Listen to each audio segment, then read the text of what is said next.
विनंती. आमच्याकडचे सदस्य आम्ही दोघीच नीलमताईंचं बोलणं झालंय काल आणि जर मी का आहे. निवेदन पटलावर ठेवा ना तुमचं. बाकी कोणी सभापती महोदय, भावनाताईंना विचारून मांडा. सभापती महोदय, आतापर्यंत आमच्याकडे फक्त माननीय नीलमताई बोललेले आहेत आणि माझं नाव दिलंय. बाकी एक दोन जण बोलणार नाही. ताई ठीक आहे. सभापती महोदय, अंतिम आठवडा प्रस्तावामध्ये सर्वात प्रथम तर मला महसूल खात्याचं कौतुक करायचं आहे आणि ते म्हणजे जी छत्रपती शिवाजी महाराजस्व समिती जी तयार केली त्याचं हे मासिक आज मंत्री महोदयांनी आम्हाला सगळ्यांना दिलेलं आहे. आणि यामध्ये मला असं वाटतं महाराष्ट्रामध्ये असं मासिक कधीच निघालेलं नाही आहे की ज्यामध्ये QR कोड स्कॅन केला की तुम्हाला GR मिळेल. आणि यामध्ये दुसरं वैशिष्ट्य या समितीचं असं आहे की विधान परिषदेतील सर्व सदस्य जे आहेत त्यांना पूर्ण महाराष्ट्रातल्या विविध जिल्ह्यातल्या जबाबदाऱ्या वाटून दिल्या आणि यामुळे थेट जसं पूर्वी माननीय एकनाथजी शिंदे मुख्यमंत्री असताना शासन आपल्या दारी जो कार्यक्रम झाला आणि त्यामध्ये 5 कोटीच्या वर लोकांना थेट लाभ मिळाले, तसंच हे जे महसूल पर्व आणि ही जी महाराजस्व समिती आहे त्यामधून महाराष्ट्राच्या जनतेला महसूलशी संबंधित ज्या काही योजना आहेत आणि जे काही त्यांचे दस्तावेज असतील किंवा काही तर ते मिळण्याचं काम एक ऐतिहासिक काम या तर्फे होणार आहे.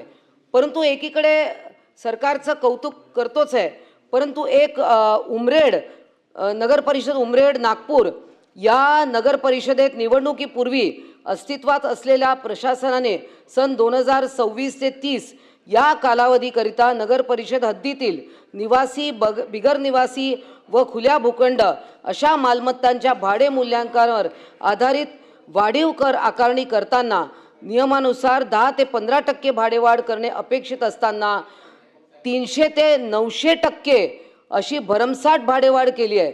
सदर भाडेवाढ या आर्थिक वर्षापासून लागू केली असल्यामुळे याचा फटका नगर परिषद हद्दीतील सर्वसामान्य नागरिकांना बसत असून नगर परिषदेच्या रहिवाशांना वितरित करण्यात आलेली बिले 3 ते 10 पट अधिक आहेत. नगर परिषदमध्ये लोकप्रतिनिधी कार्यरत नसताना प्रशासनाने अशा प्रकारे गैरव्यवहार केला आहे आणि याची गंभीर दखल सरकारने घ्यावी. खरं तर आपण महाराष्ट्रामध्ये स्वच्छ महाराष्ट्र अभियान हे राबवत आहे आणि खरं तर खूप ठिकाणी त्याच्या अजून बरंच काही करण्याची गरज आहे. कारण आपण पाहतो जिकडे तिकडे कचऱ्याचं कुठेही व्यवस्थापन धड होत नाही आहे.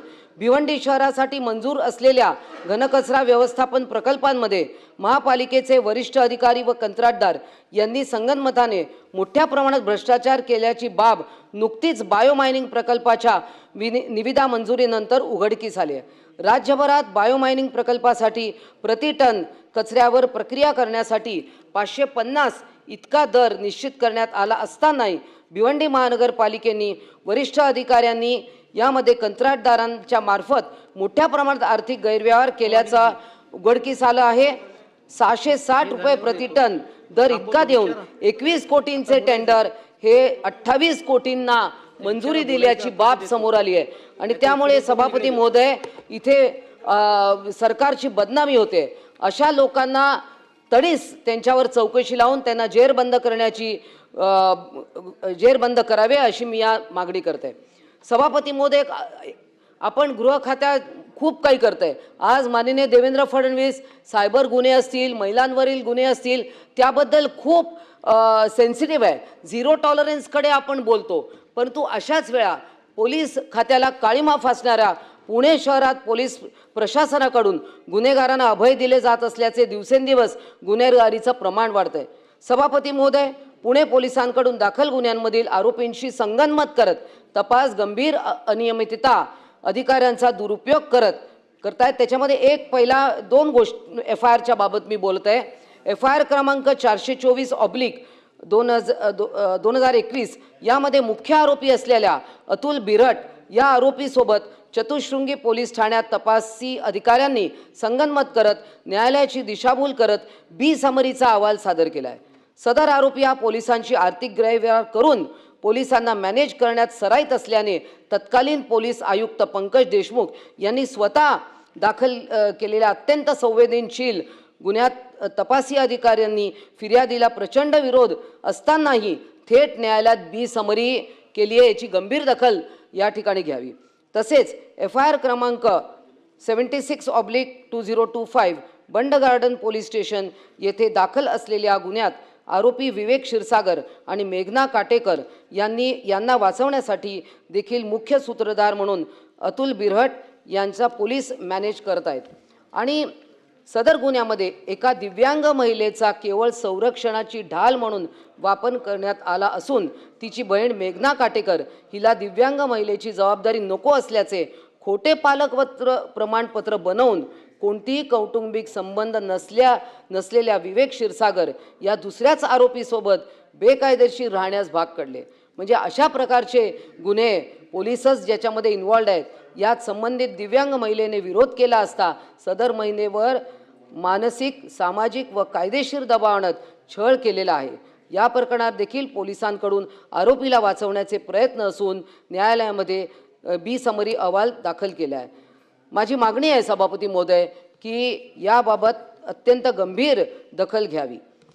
जात पडताळणीचा एक विषय मी या सभागृहाच्या समोर मांडू इच्छिते. नाशिक महापालिकेच्या निवडणुकीत प्रभाग क्रमांक 14 मधून अनुसूचित जाती प्रवर्गाचं आरक्षण असताना सदर प्रवर्गात निवडणूक लढवणाऱ्या जागृती दत्तू गांगुर्डे उर्फ आयमरा शेख हिने अनुसूचित जाती प्रवर्गाचे प्रमाणपत्र सादर करत निवडणूक लढवली आहे. मात्र सदर जात प्रमाणपत्राबाबत जात प्रमाणपत्र पडताळणीकडे तक्रार केली असताना संशोधन अधिकारी तथा सदस्य जिल्हा जात प्रमाणपत्र पडताळणी समिती नाशिक अध्यक्ष सौ प्रज्ञा बडे, सदस्य राकेश पाटील, सदस्य सचिव श्री योगेश पाटील यांनी यामध्ये मोठ्या प्रमाणात आर्थिक व्यवहार करत बोगस जात पडताळणी प्रमाणपत्र दिले असल्याची तक्रार पराभूत उमेदवार दिगंबर नाडे यांनी केलेली आहे. सभापती महोदय, हे अत्यंत गंभीर प्रकारे श्री नाडे यांनी जागृती दत्तू गांगुर्डे ही मुस्लिम धर्माचे आचरण करत असून मुस्लिम पती पासून तिला 2 मुले असल्याची माहिती देखील तिने उमेदवारी भरतेवेळी लपवल्याची जात पडताळणी समिती समोर आलेलं आहे आणि त्यामुळे याची गंभीर दखल घ्यावी. सभापती महोदय, महिलांवरील वाढत्या अत्याचारांच्या विषयांवर वारंवार चर्चा आपण करतो. मात्र पीडित महिलांना अत्याचारानंतर योग्य तो न्याय देण्यासाठी शासनाने 2016 मध्ये घोषित केलेल्या फास्ट ट्रॅक कोर्ट 10 वर्षे झाली तरी पूर्ण क्षमतेने सुरू नाही आहेत आणि अनेक पीडित महिलांना त्यामुळे न्याय मिळत नाही आहे. राज्यात सध्या केवळ 58 फास्ट ट्रॅक कोर्ट सुरू असून त्यापैकी अनेक कोर्टमध्ये मनुष्यबळाअभावी कामकाज दिरंगाई होत आहे. 2016 साली राज्य शासनाने हायकोर्टमध्ये 138 फास्ट ट्रॅक कोर्ट सुरू करण्याची आश्वासित केले असल्याने राज्य शासनाने तातडीने सर्व 138 फास्ट ट्रॅक कोर्ट सुरू करावे जेणेकरून महिला व मुलींना न्याय मिळू शकेल. सभापती महोदय, 2 शेवटचे मुद्दे थोडक्यात घेते. राज्याच्या प्रमुख जिल्हा व इतर मार्गावरील रस्त्यांकरिता काय म्हणाल, एकच मुद्दा घ्या, शॉर्ट मध्ये घेते. मार्गावरील रस्त्याकरिता राज्यभर सरकार वेळोवेळी निधी खर्च करत असते. सार्वजनिक बांधकाम विभागाच्या 30 जुलै 2020 रोजीच्या शासन निर्णयात कंत्राटदार नावे नोंदणी नियम 2020 चे वारंवार उल्लंघन होत असून दोषपूर्ण रस्त्यांचे काम करणारे कंत्राटदार यामध्ये काळ्या यादीत त्यांना टाकण्याची गरज आहे असं मी या ठिकाणी नमूद करू इच्छिते. सभापती महोदय, एक शेवटचा मुद्दा घेते चंद्रपूरचा, कारण मी तिकडे संपर्क प्रमुख आहे. चंद्रपूर जिल्ह्यातील महिला व लहान मुलींवरील अत्याचाराच्या प्रमाणात लक्षणीय वाढ झाली आहे. जिल्ह्यातील मोरवा येथे अवघ्या 5 वर्षीय निष्पाप चिमुकलीवर अत्याचार करण्याचा प्रयत्न झाला असून या घटनेतील आरोपीवर नसरापूर येथील प्रकरणाप्रमाणेच फास्ट ट्रॅक कोर्टात चालवून तातडीने त्याला फाशीची शिक्षा देण्यात यावी.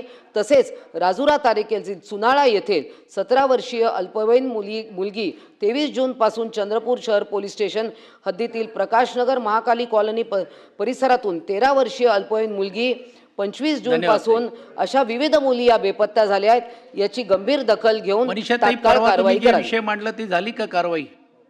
48 तासात मध्ये कारवाई करते. धुळेचा विषय तुम्ही काय मांडला होता ते? हा, तो मी काल नंदुरबारचा मांडला होता. मंत्री महोदयांनी आश्वासन दिलं कारवाई 48 तासात ते घेणार आहे. झाली की नाही मला माहिती घ्या. उमा ताई.